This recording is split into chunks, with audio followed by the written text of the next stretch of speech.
جو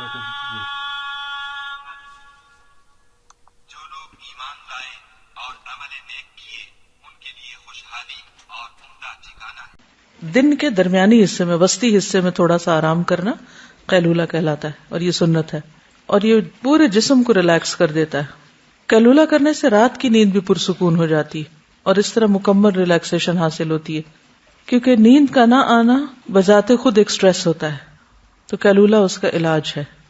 قیلولہ کا مطلب ضروری طور پر سونا نہیں کہ اس میں نیند ہی آئے، کیونکہ بعض لوگوں کو 15 منٹ میں نیند نہیں بھی آتی، تو اس صورت میں خاموشی کے ساتھ ریلیکس کرنا، آنکھیں بند کر کے کچھ دیر اپنے جسم کو بالکل ڈھیلا چھوڑ دینا، یہ بھی اس مقصد کو پورا کر دے گا.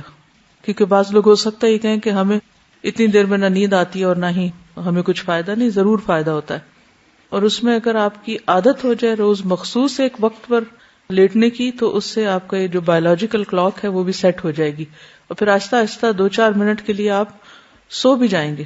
15 منٹ تک اگر آپ ساری ایکٹیویٹیز ختم کر دیں اور خاموشی کے ساتھ لیٹ جائیں تو دوبارہ آپ کا پورا سسٹم ریچارج ہو جاتا ہے. اور مستقل طور پر اگر آپ یہ عادت بنا لیں تو آپ کی صحت بہتر ہو جائے گی. لیکن اگر آپ اس معاملے میں ارریگولر ہیں، کبھی کسی وقت کر لیا، کبھی کسی وقت کر لیا، کبھی تھوڑا کر لیا، کبھی زیادہ کر لیا، کبھی بالکل ہی نہ سوئے اور کبھی گھنٹوں سوتے رہے، تو اس سے فائدہ نہیں ہوگا زیادہ. تو مختصر وقت کے لیے روزانہ کریں، یہ نہیں کہ چھٹی کے دن 2-3 گھنٹے سو گئے.